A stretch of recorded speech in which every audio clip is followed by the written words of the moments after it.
En esta mañana vamos a retomar nuestro estudio de la Biblia libro por libro.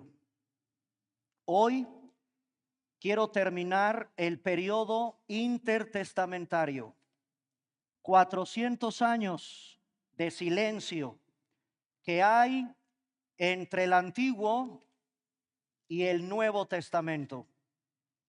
Entre tu última hoja en la Biblia de Malaquías y la primera hoja de Mateo, aquí hay 400 años, entre una hoja y otra.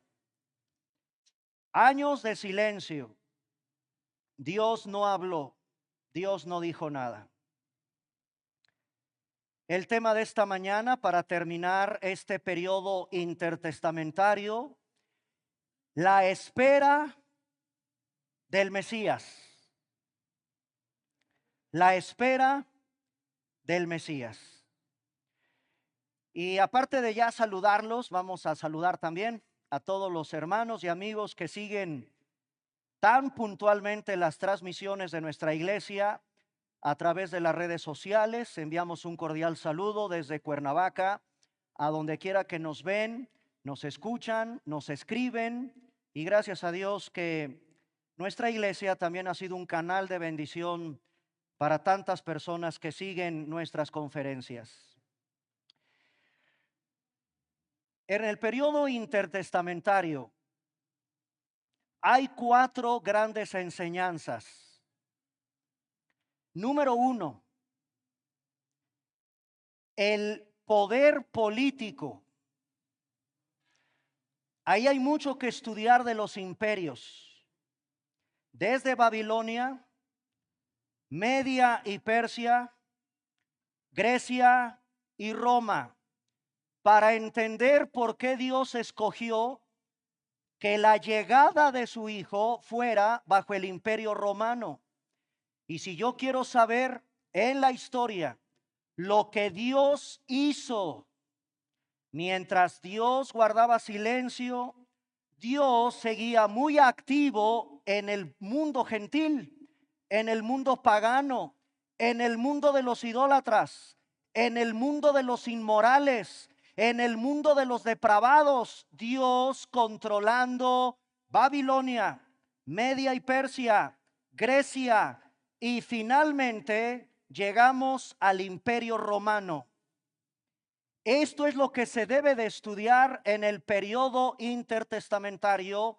A pesar del silencio de Dios, Dios está activo, Dios está obrando a través de los imperios de la historia. Ya lo explicamos.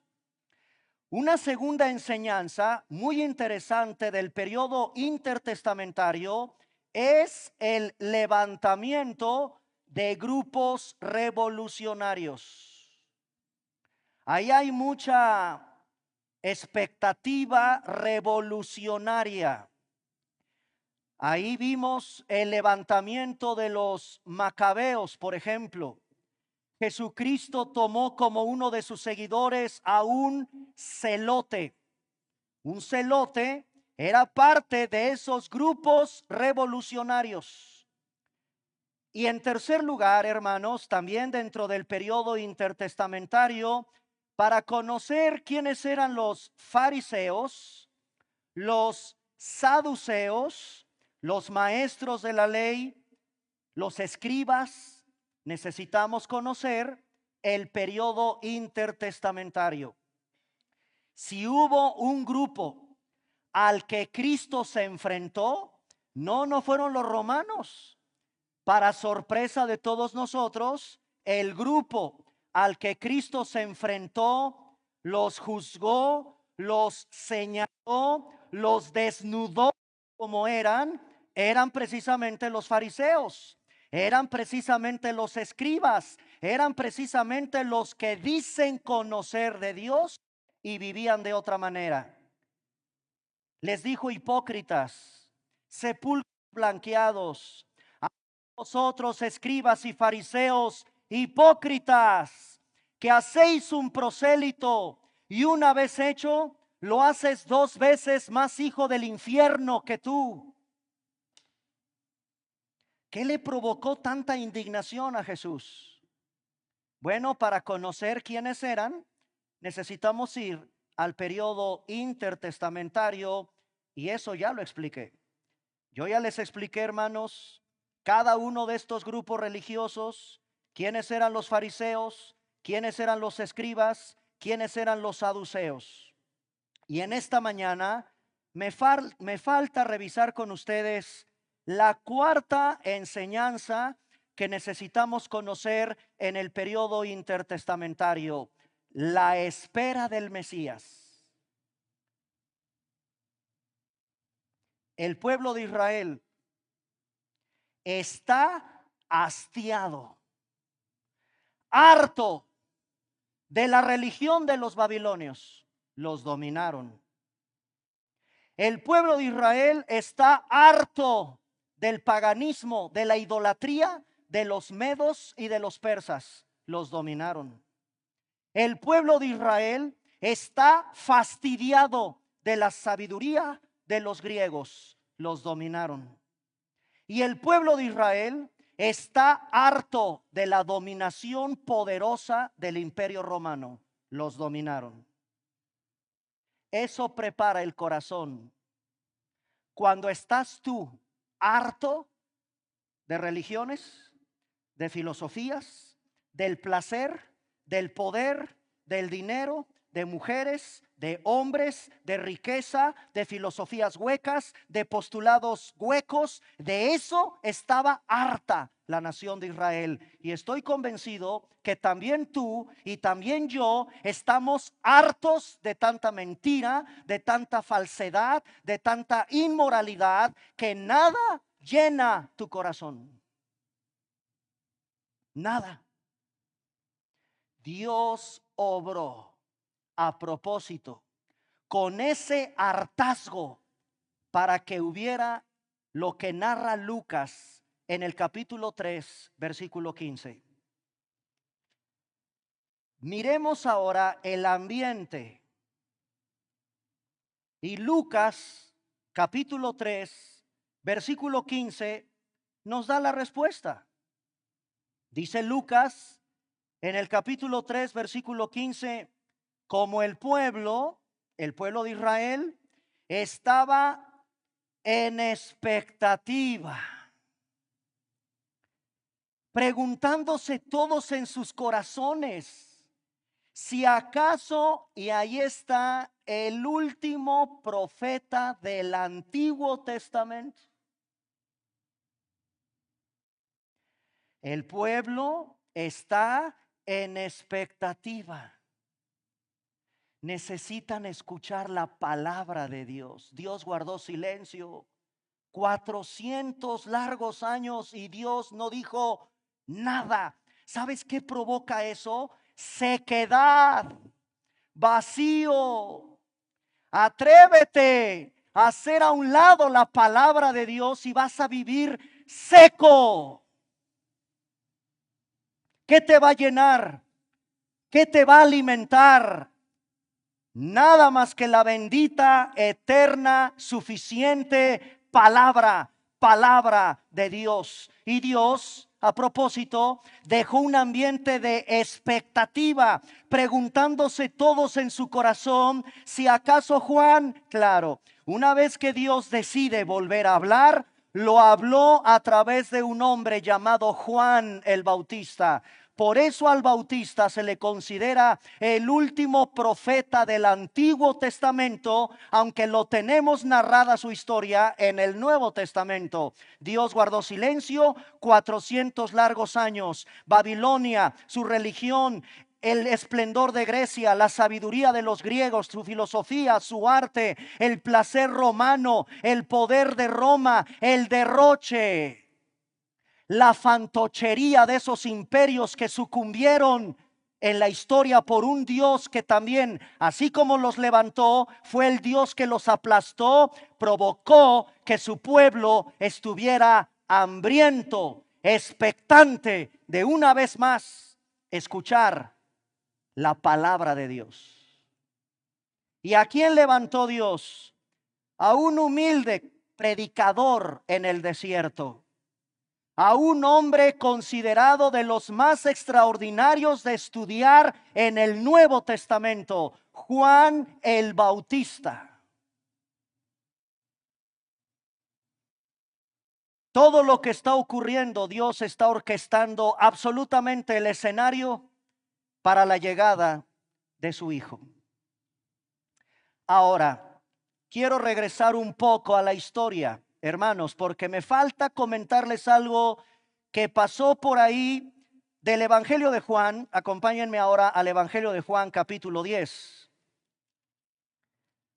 Y vamos otra vez a el periodo intertestamentario para entender lo que Jesucristo está presente, digámoslo así, en una fiesta. Juan, capítulo 10, versículo 22 al 23. Dice el Evangelio de Juan algo muy interesante, y este es un reto para los estudiantes de la Biblia. Celebrase en Jerusalén la fiesta de la dedicación. Era invierno. Con ese detalle no nos deja lugar a dudas el Espíritu Santo que se trata de una fiesta que hasta el día de hoy la comunidad judía celebra entre noviembre y diciembre de nuestro calendario gregoriano. ¿Por qué es un reto este versículo para los estudiantes de la Biblia? Porque esta fiesta no está en el calendario de las fiestas de Jehová de Levítico capítulo 23. Todo buen estudiante de la Biblia sabe que en Levítico 23 están las fiestas de Jehová. No son fiestas judías, son las fiestas de celebración, de júbilo para Dios. Y qué increíble que precisamente en una fiesta de celebración su hijo muere en la cruz del Calvario. Lo que es doloroso, lo que fue algo verdaderamente triste de ver cómo Jesucristo fue en su agonía de Getsemaní llevado como un vulgar criminal ante Anás, luego ante Caifás, luego ante Pilato, luego de Pilato a Herodes, de Herodes a Pilato, para finalmente llevarlo a la cruz. Eso lo hizo Dios en el ambiente de una fiesta. Su fiesta, la fiesta de la Pascua. De acuerdo al Levítico 23, del 4 al 5, se encuentra instituido en Levítico 23 la fiesta de Jehová conocida como el Pesaj. El jueves pasado, los que vinieron al servicio especial que tuvimos esta conmemoración de la cena del Señor en la Pascua de Israel. Levítico 23 del 4 al 5. También la Biblia nos habla de la fiesta del Aj Amatzot, o sea, la fiesta de los panes sin levadura. Levítico 23 del 6 al 8.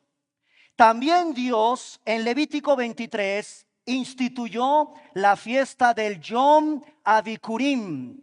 Y esta fiesta es la fiesta de las primicias. La fiesta de las primicias, Levítico 23 del 9 al 14.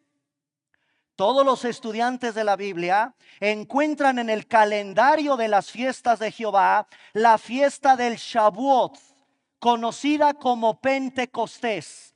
Esta fiesta se celebra de acuerdo al Levítico capítulo 23 del 15 al 22, 50 días después de Pascua. También Dios estableció en su calendario la fiesta del Rosh Hashanah, que significa la fiesta de las trompetas o la fiesta del año nuevo. En Levítico 23, del 23 al 25. Además se encuentra la fiesta del Yom Kippur, conocida como el día de la expiación. Levítico 23, del 26 al 32. También en el calendario de las festividades de Jehová está la fiesta del Sukkot, o la fiesta de los tabernáculos, capítulo 23, del 33 al 43, para finalmente Dios termina este maravilloso calendario de festividades con la fiesta del Shimchat Torah, Levítico 23, versículo 36. Pregunta: ¿en dónde se encuentra la fiesta de la dedicación? No la hay. Entonces, hay que ir a la historia. Periodo intertestamentario. La fiesta del Hanukkah. La fiesta de la dedicación. Es la fiesta de las luces que se celebra, amados hermanos, esta fiesta se celebra precisamente en el calendario judío entre el mes de noviembre de nuestro calendario y el mes de diciembre. ¿Qué se conmemora en la fiesta de las luces? La familia de los macabeos. Esta familia revoltosa que se enfrenta a Antíoco Epífanes, un hombre que había profanado el templo, se atrevió a sacrificar un cerdo. Algunos historiadores dicen que era una hembra, una cerda, todavía más indignante que haya sido una hembra cerda la que sacrifica ahí en el altar. Esto es un sacrilegio para el pueblo de Israel. Se levanta la familia de los macabeos para luchar y pelear y volver a reconquistar ese templo. Bueno, dice la historia que una vez que reconquistan el templo los judíos, encontraron una pequeña jarra de aceite de oliva sellada. Esa pequeña jarra de aceite sirve para prender la lámpara de este candelero. Este candelero se llama menorá. Son 7 brazos que se tienen que prender y tienen que estar ardiendo todos los días, día y noche dentro del templo. Es hermoso, hermanos, entender el significado de cada mueble dentro del tabernáculo, a donde se encuentra este, que es el logotipo de nuestra iglesia, un menorá. Pero sucedió algo con esa pequeña vasija de aceite de oliva, que por cierto, ese es el aceite que se debe de usar para prender esas lámparas. No es cualquier aceite y tiene que estar encendido todos los días, las 24 horas del día, día y noche, tal como tú y yo debemos de ser luz todos los días. Estaba sellada, no había sido profanada. Y de repente descubren que solo esa pequeña jarra de aceite duraría para encender el menorá un solo día. No alcanza. Necesitan más aceite para que las lámparas perduren en su alumbramiento. Milagrosamente, de manera milagrosa, esa pequeña vasija de aceite de oliva sirvió para que por 8 días más estuviese prendido el menorá. Fue un milagro. Desde entonces, la comunidad judía, a través de un candelero de 9 brazos, ese candelero, a este le agregaron 2 brazos más, haciendo un total de 9 brazos para celebrar que por 9 días estuvo encendido el candelero dentro del templo. A este nuevo candelabro se le llama Hanukkah. Hanukkah. Y es interesante que se prende primero esta del centro. Es la primera que se enciende por un día. Y a partir del segundo día, de la primera vela encendida, se toma la lumbre para encender los otros brazos. ¿Sabes cómo le llaman al primer bracito del candelero que se enciende? Le llaman shamash, que significa siervo. Ese es el primero que se enciende. Y luego de ahí vas encendiendo los 8 brazos restantes. Ese milagro es lo que Jesucristo está aquí conmemorando en el Evangelio de Juan que acabamos de leer en el capítulo 10, versículos del 22 al 23. Por eso dice, andaba en el templo por el pórtico de Salomón y era invierno. ¿Qué fiesta es la que se celebra en invierno? La fiesta, ¿cómo les dije que se llama esa fiesta? Hanukkah. En Mateo capítulo 5, Mateo capítulo 5, en el famoso sermón de la montaña, Mateo capítulo 5, versículo 14, hablando de estas lámparas y de lo que representa la luz en la Biblia, recordamos que en Mateo capítulo 5, versículo 14 dice, vosotros sois la luz del mundo. Hay por ahí una secta diabólica, horrorosa, aberrante, que tomó este nombre que es bíblico para llamarse de esa manera, la iglesia la luz del mundo. Esa es una barbaridad, esa es una secta abominable. Aquí dediqué un miércoles a estudiar sectas y todo lo que implica estudiar todos estos movimientos sectarios abominables a la luz de lo que la Biblia habla de esos falsos profetas. Ahí hablé de la luz del mundo. Una secta que toma este pasaje de la Escritura diciendo, vosotros, los que son de Cristo, los que estamos en Cristo, somos la luz del mundo. Una ciudad asentada sobre un monte no se puede esconder. Dice el versículo 15, tú no enciendes una luz y la pones debajo de un almud, sino la pones en el candelero.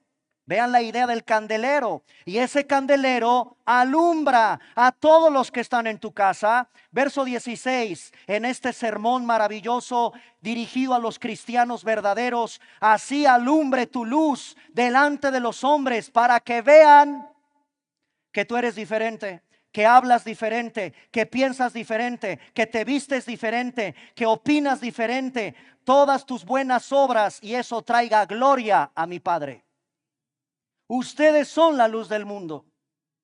Y en el Evangelio de Juan, capítulo 8, versículo 12, Juan capítulo 8, versículo 12, dice la Biblia, otra vez les habló Jesús diciendo, Juan 8:12, yo soy la luz del mundo. El que me sigue no andará en tinieblas, sino que tendrá la luz de la vida. Wow, hermanos, esto es impactante. El mundo está en tinieblas. Solo este libro, lámpara es a mis pies. Salmo 119, 105, se lo saben de memoria, ¿verdad? Lámpara es a mis pies tu palabra, lumbrera a mi camino. La Biblia es luz, tú eres luz, Cristo es luz. En medio de las tinieblas que hay en el mundo. Así que es hermoso de alguna manera tratar de también entender que aunque la fiesta del Hanukkah o la fiesta de la dedicación no está en el calendario de Levítico 23, hermanos, es increíble encontrar a Cristo en esa fiesta. Tal como en todas las demás fiestas de Levítico 23, en todas está Jesucristo. Hermanos, lee la Biblia donde quieras. Todo apunta a Jesucristo. Él es nuestro Adán que nos da entrada a una nueva creación. Él es nuestro Moisés que nos liberó de la esclavitud del pecado. Jesucristo es nuestro Josué que nos guía a una nueva tierra prometida. Él es nuestro David que vence a nuestros enemigos y nos hace más que vencedores.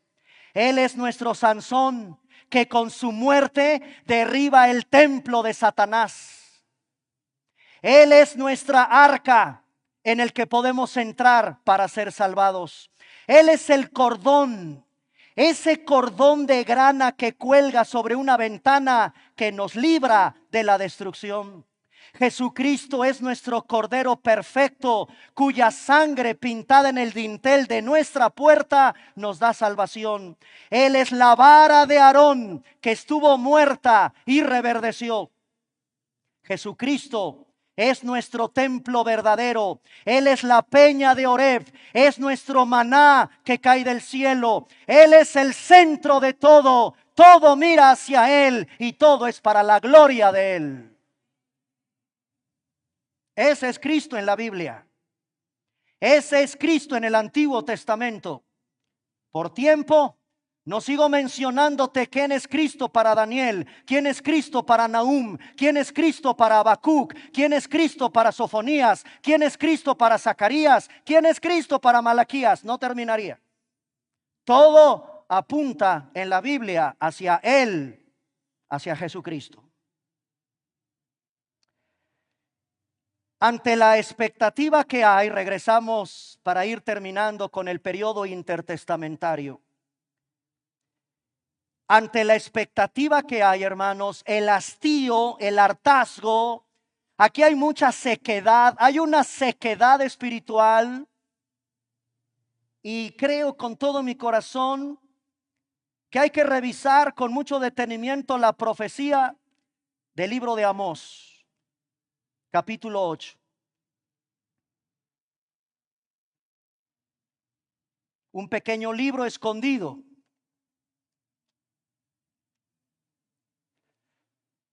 Amós está escondido. A algunos les va a costar trabajo encontrarlo. Amós, me voy a esperar tantito. Encuéntrenme a Amós. Hermano, les voy a dejar de tarea que memoricemos los 39 libros del Antiguo Testamento. ¿Le entran? A ver, vamos a dar una probadita. Vamos a dar una probadita. Yo comienzo con el primero, Génesis. ¿Y ustedes? Levítico, Deuteronomio, Jueces, Primera de Samuel, Primera de Reyes, Primera de Crónicas, Esdras, Esther. Bueno, ya veo que sí están estudiando. Pero sin Biblia en mano, yo sin Biblia. Apréndanselos de memoria para que rápido me encuentren. Amós 8:11. ¿Qué dice? Miren, hermanos, el hambre. No necesito ir a África para ver a esas criaturas muriendo de hambre. Hay un hambre peor que el hambre física.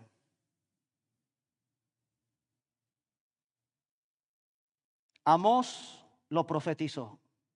Capítulo 8, versículo 11. He aquí vienen días, dice Jehová, el Señor, en los cuales enviaré hambre en la tierra. Pero te aclara el Señor, no. El hambre que yo enviaré a la tierra no es por el hambre del pan. Enviaré a la tierra sed, pero no es una sed física del agua. ¿De qué es el hambre? ¿Y de qué será esa sed espantosa? De oír, ¿qué cosa? Amén. ¿Sabes qué estás haciendo en esta hermosa mañana? Estás alimentándote, nutriéndote, fortaleciéndote con las vitaminas, con las proteínas, con los minerales que este maravilloso libro trae a tu vida.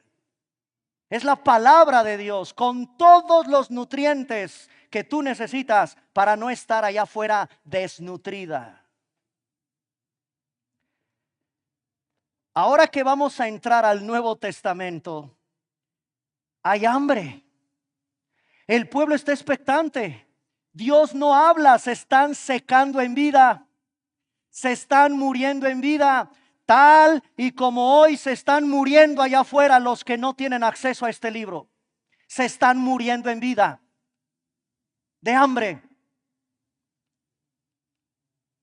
¿Y de qué te estás alimentando?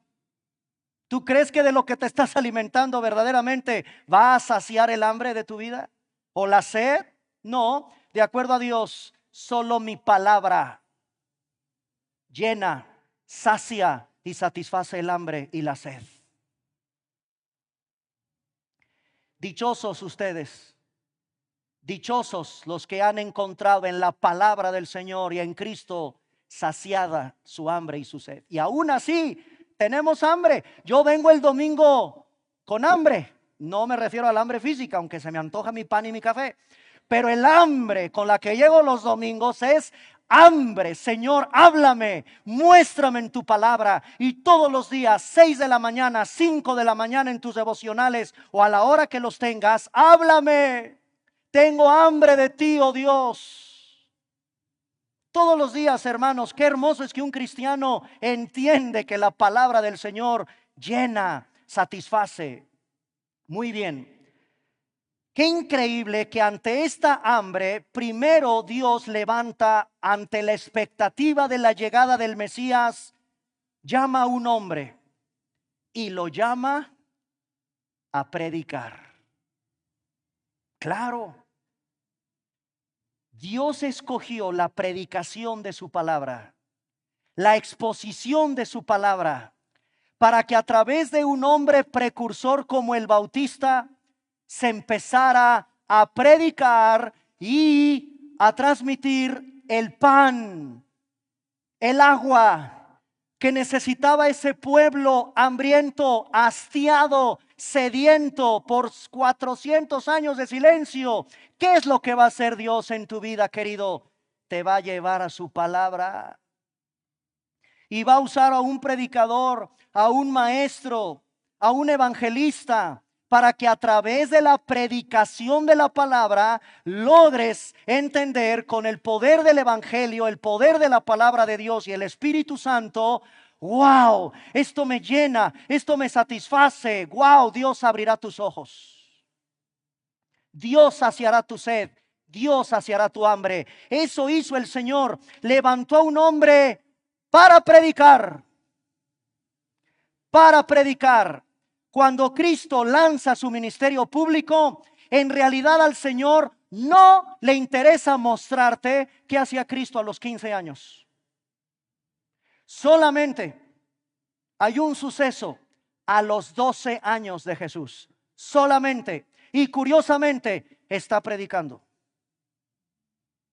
Está enseñando a los maestros de la ley, a estos encopetados religiosos del que ya les expliqué en el periodo intertestamentario. ¡Wow! Y este niño, un mocoso de 12 años, ¿de dónde obtuvo tal sabiduría? Les está llenando, les está saciando esa hambre. Los religiosos están expectantes. Seguramente Jesucristo les está dando un repasón tremendo de todas las escrituras. Un niño de 12 años. En la época de Jesús, para ser llamado rabino o rabí o raboni, alguien que ostente el grado de maestro era aproximadamente hasta los 60 o 70 años. Gamaliel, Hillel, Shammai, grandes rabinos de esa época, hermanos, hasta la edad de los 60, 70 años, hasta entonces eran dignos de ser considerados rabí. Y aquí tenemos un escuincle de 12 años o un joven de 30 años cuando lanza su ministerio público, que se quedan expectantes. ¿De dónde recibió este hombre tal sabiduría? 30 años tenía Jesús cuando lanzó su ministerio público y ya es considerado un rabí. Claro, porque ese rabí es Dios hablando. No necesita que llegue a los 60, 70 años para ser considerado un rabino.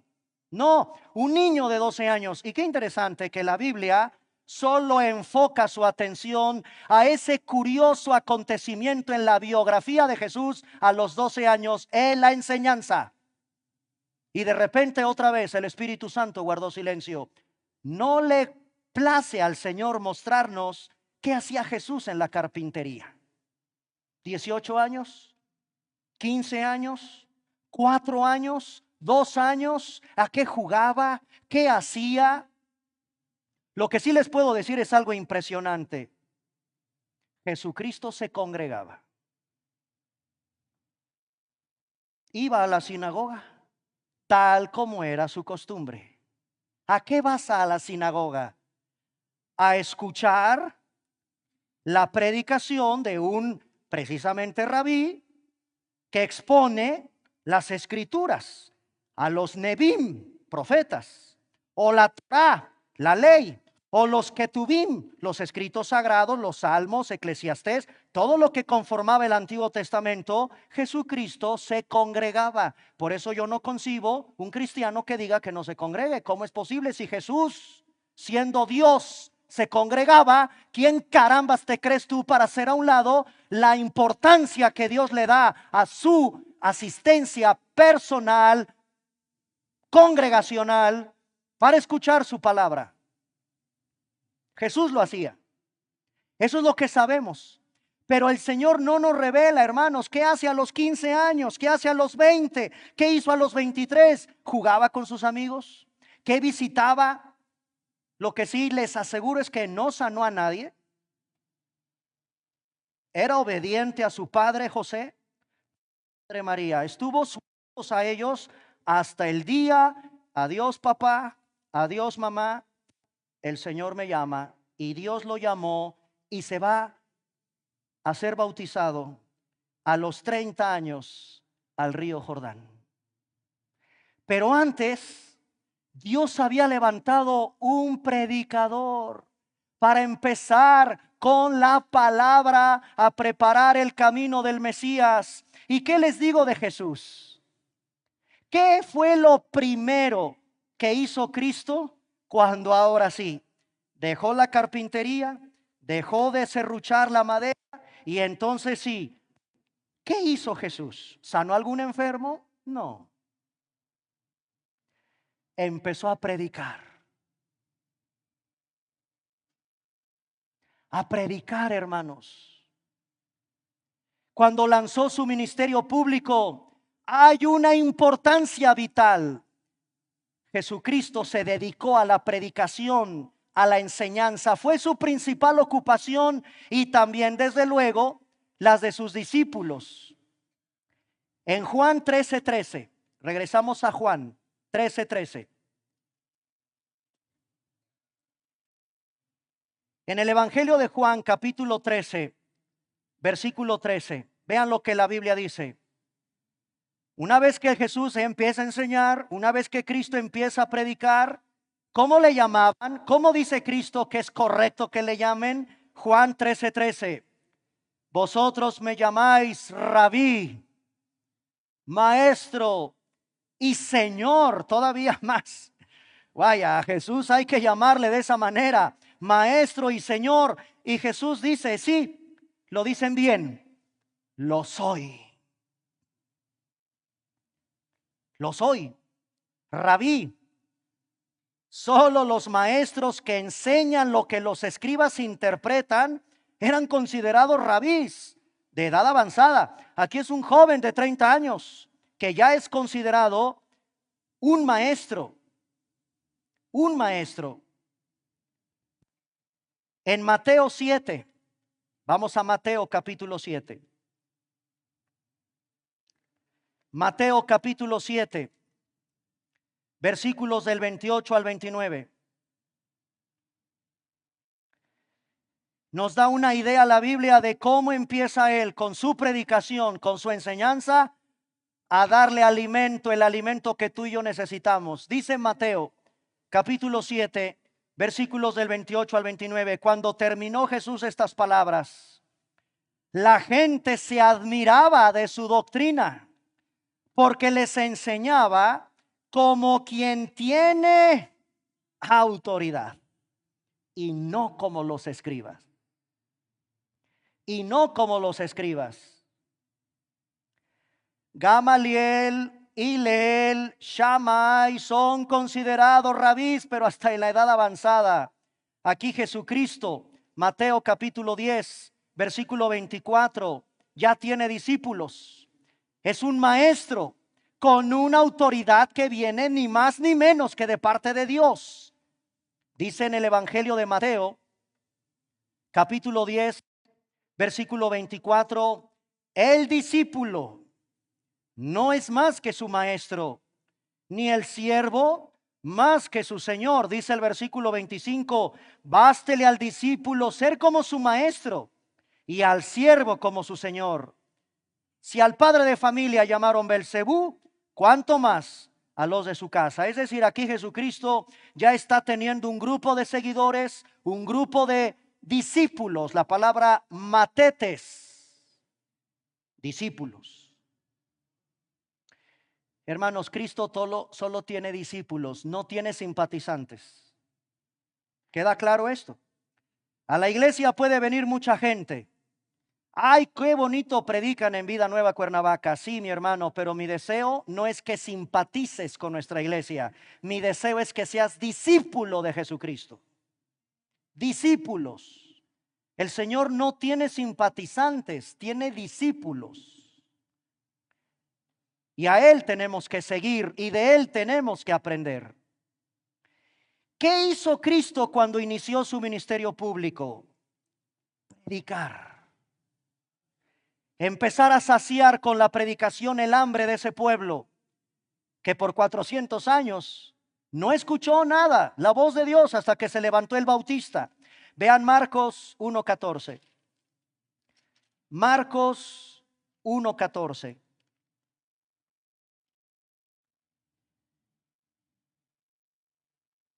Marcos 1:14. Después que Juan fue encarcelado, claro, en el plan de Dios, sabemos la historia. Juan el Bautista, hermanos, vaya que predicaba. Arrepentíos. A Herodes, también hay que entender en el periodo intertestamentario de dónde viene la dinastía de los Herodes. A Herodes, por andar con una mujer que no era su esposa, se lo puso como chancla. No te es lícito. Juan el Bautista, hermano, eso es un predicador. Yo me tengo que parar aquí y decir, el Señor dice que dejes tu pecado, el Señor te confronta. Y qué bueno que te sientas incómodo en una predicación porque el Señor te redarguye. Deja esa vida de pecado. Hay que predicar todo el consejo de Dios. Y si ni modo, hermanos, en mi predicación expositiva tengo que sacar a la luz todo lo que implica el pecado, lo voy a tener que predicar. Empezando por el que predica, que el Señor a mí me hable, me confronte y me muestre todavía lo sucio que soy. Cuando el Bautista fue arrestado, lo arrestó precisamente Herodes. Dice Marcos capítulo 1 versículo 14, fue encarcelado. Jesús vino a Galilea. ¿Qué cosa hacía? Vean, predicando el evangelio del reino de Dios. En Lucas capítulo 4, versículos del 18 al 19. Lucas capítulo 4, del 18 al 19. Está aquí en la sinagoga, lo que les decía, Cristo asistía a la sinagoga y curiosamente le permiten pasar al estrado, a donde ponían los rollos de los profetas, y le dan a leer el libro del profeta Isaías. Y de acuerdo a Lucas capítulo 4, 18, vean lo que Jesús está leyendo, está predicando de las escrituras. Vean el 17, se le dio a Jesús el libro del profeta Isaías, y habiendo abierto el libro, halló el lugar donde estaba escrito. Ahora vean lo que Jesús leyó en público en la sinagoga.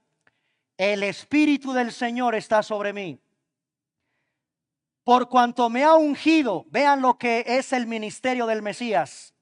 Por eso es Cristo. La palabra Cristo en griego significa ungido. Me ha ungido para dar, vean el evangelio, buenas nuevas a los pobres. Vean para qué lo envió el Señor. Me ha enviado a sanar a los quebrantados de corazón. Vean el ministerio del Mesías. ¿A qué lo envió Dios? A pregonar abierta, públicamente, libertad a los cautivos y vista a los ciegos, poner en libertad a los oprimidos. Hermanos, esto es espiritual. Esta es la condición de alguien sin Cristo, sin el evangelio.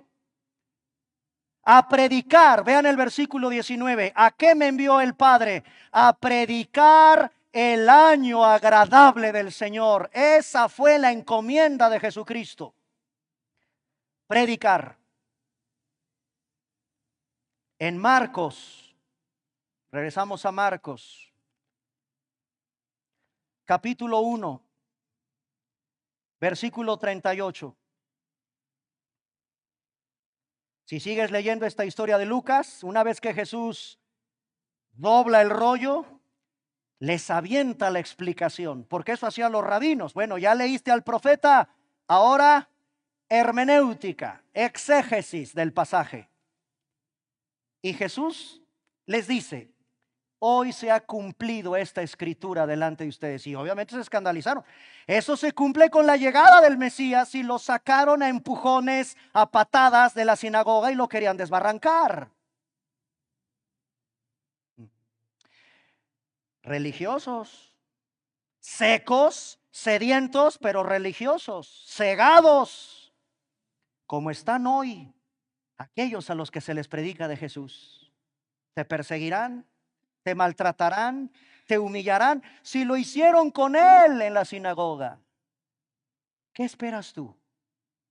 Pero él te llama a predicar, a compartir el evangelio. Ya no es tu responsabilidad si creen o no creen. Eso es interesante. Marcos 1:38, hermanos. Él les dijo, Jesús: vamos a los lugares vecinos, ¿para qué? Predique también ahí. Para esto he venido. Antes de levantar muertos como Lázaro o la hija de Jairo, antes de tocar leprosos, antes de resucitar muertos, tocar paralíticos, sanar, acariciar prostitutas, abrazar al pecador, hermanos, él tenía una prioridad, y es la prioridad que debe de haber en una iglesia de sana doctrina. Predica la palabra, la palabra del Señor.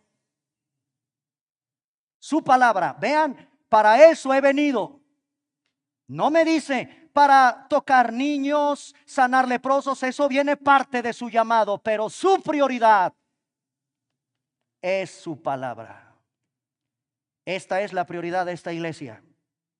Esa debe de ser la prioridad de nuestra vida. Ser predicadores fieles de la palabra del Señor. Nada le impediría cumplir con su principal ministerio. Ni siquiera, hermanos, cuando sanaba enfermos, dejaba de predicar. ¿Ya vieron lo que pasó en el Sermón del Monte? ¿Ya viste el ambiente de tanto enfermo que hay ahí? Ve Mateo 4. Ve Mateo 4. Tú pudieras decir: ya no me predique, estoy enfermo de cáncer. Espérame tantito. Hay algo peor que el cáncer, y es el pecado. Y tú tienes que conocer cuál es el antídoto para ese grave enfermedad, peor que un cáncer, llamado pecado. Ese es el evangelio. Hay algo, hermanos, cuando a mí me piden: pastor, ¿puede ir a orar por un familiar al hospital? Lo primero que le pregunto ¿es cristiano? No. Sí voy a orar por su sanidad, pero primero en el hospital, ¿qué hay que hacer? El evangelio. ¿Para qué le pido a Dios que lo sane si se va a ir al infierno? Así. Esto es lo que hacía Jesús, no lo digo yo. Vean Mateo 4, versículo 23. Escucha todo el gentío. Aquí ya Jesús está siendo muy famoso.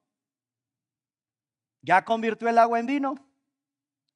Y ya empieza este predicador itinerante. Ah, caray, este hombre trae palabras de vida y de vida eterna. Vean Mateo capítulo 4, versículo 23, el ambiente. Recorrió Jesús toda Galilea enseñando. Vean, hermanos, el énfasis. Enseñando, predicando en las sinagogas de ellos, predicando el evangelio del reino. Y ahí está. Después de eso, después de predicar, después del evangelio, ahora sí, sanando toda enfermedad y toda dolencia en el pueblo. Se difunde su fama por toda Siria. Le traen todos los que tienen dolencias, afligidos por enfermedades, tormentados por endemoniados, lunáticos, paralíticos, y los sanó. Le seguía mucha gente de Galilea, de Decápolis, de Jerusalén, vean nada más, de tantos lugares, de Judea, del otro lado del Jordán. Y entramos al capítulo 5, la enseñanza. La enseñanza. Una vez que Jesús no descuida predicar el evangelio, enseñando en las sinagogas, viene todo ese gentío, igual y como tú y yo llegamos a Cristo. ¿Sabes cómo tú y llegamos? Con dolencias, afligidos, enfermos, atormentados por demonios. Como lunáticos andamos en esta vida, como viles lisiados y paralíticos porque no te levantas en esta vida. Así llegamos. ¿Y qué hace Cristo? Capítulo 5, entramos al 5. En medio de toda esa multitud de necesidad, se sube a un monte, se sienta. Viene la enseñanza. Eso es prioridad. Eso es fundamental. Dichosos los pobres de espíritu, porque de ellos es el reino de los cielos. Se lo dice a toda esa gente con enfermedades, lunáticos, endemoniados. Tú necesitas primero entender que es el evangelio, la predicación de mi palabra, y por eso él comienza en el capítulo 5 con el famoso, extraordinario, maravilloso sermón de la montaña. Necesitamos estas palabras. Dichoso tú que lloras, porque recibirás consolación. Dichoso tú, manso, porque recibirás la tierra por heredad. Y así te sigues estudiando todo el capítulo 5, el capítulo 6 y el capítulo 7, que avergüenza nuestra manera de vivir. Los teólogos dicen que el sermón del monte avergüenza nuestra manera de vivir, porque aquí se encuentra descrito el ideal de una mujer y de un hombre cristiano. Sanaba enfermos y predicaba. Y voy terminando, hermanos. Antes de ser crucificado, aún antes de su crucifixión, capítulo 13 al capítulo 16 de Juan, Jesús está enseñando. Antes de su crucifixión. Después de su resurrección, Cristo sigue enseñando. Lucas 24 del 27, Lucas 24, 44. Sigue enseñando. Minutos antes de que lo arrestaran, minutos antes de que se fuera a comparecer en juicio, está enseñando. Una vez en la cruz también, y aquí me pasó a decirles algo, también, ¿qué creen? También en la cruz, 7 palabras que quedaron taladradas ahí en nuestro corazón. Y de cada una de esas 7 palabras hay un mensaje para ti. Aún en la cruz, Cristo sigue predicando, en el púlpito de la cruz. Y una vez que resucita, sigue enseñando.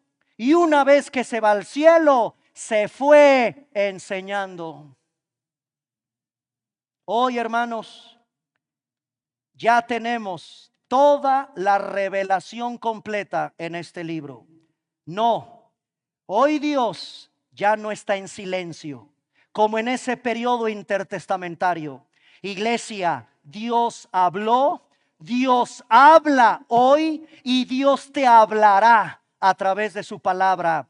En este tiempo, en medio del hombre aquí en la tierra, las palabras del doctor Martin Lloyd-Jones son oportunas para nosotros.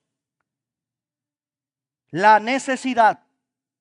Escucha lo que dice este prominente predicador de Inglaterra, médico de profesión, admirado por grandes pastores del día de hoy.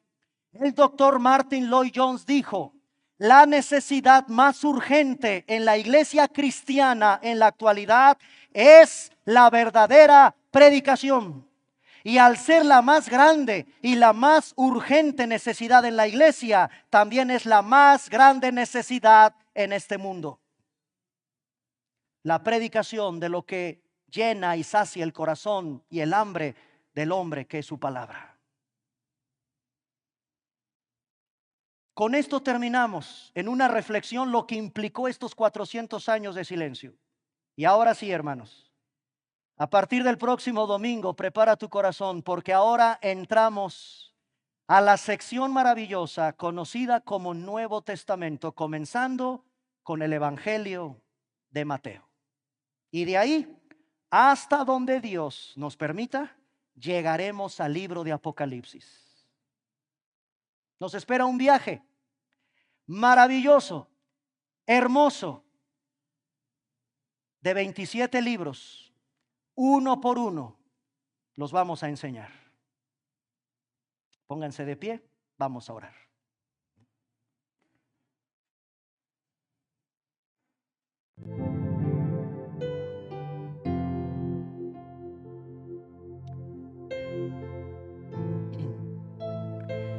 Así puestos de pie, no quiero dejar de hacer una reflexión contigo en Juan, otra vez Juan, capítulo 10. Tomen su Biblia, por favor.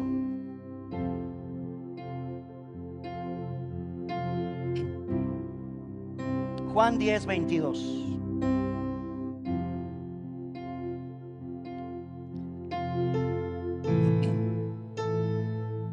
Vamos otra vez a esta fiesta del Hanukkah. Mira, dice Juan 10, 22, celebrase en Jerusalén la fiesta de la dedicación, ya se las expliqué, era invierno. Andaba en el templo Jesús en ese ambiente festivo, es fiesta. Estaba por el templo en el pórtico de Salomón. Y vean el contraste, mientras debe de haber fiesta, por ahí hay un grupo de religiosos judíos que no están muy en paz, no están en el ambiente de una fiesta. Y le preguntan, vean el versículo 24, ¿hasta cuándo nos turbarás el alma? Están enojados, están molestos, están inquietos. Es ambiente de fiesta. ¿Por qué tienes eso en tu corazón? ¿Por qué estás tan turbado en tu alma? Y le preguntaban, si tú eres el Cristo, dínoslo abiertamente. Ay, están enojados y hermanos, es un ambiente de fiesta. Lo sorprendente es lo que Jesús les contesta. Vean el versículo 25. Se los he dicho y no creen. Las obras que yo hago en nombre de mi Padre, ellas dan testimonio de mí. Versículo 26. Pero ustedes no creen. Y quiero que pongas atención, porque en este contexto de esta fiesta se encuentra una de las revelaciones más impactantes de la elección.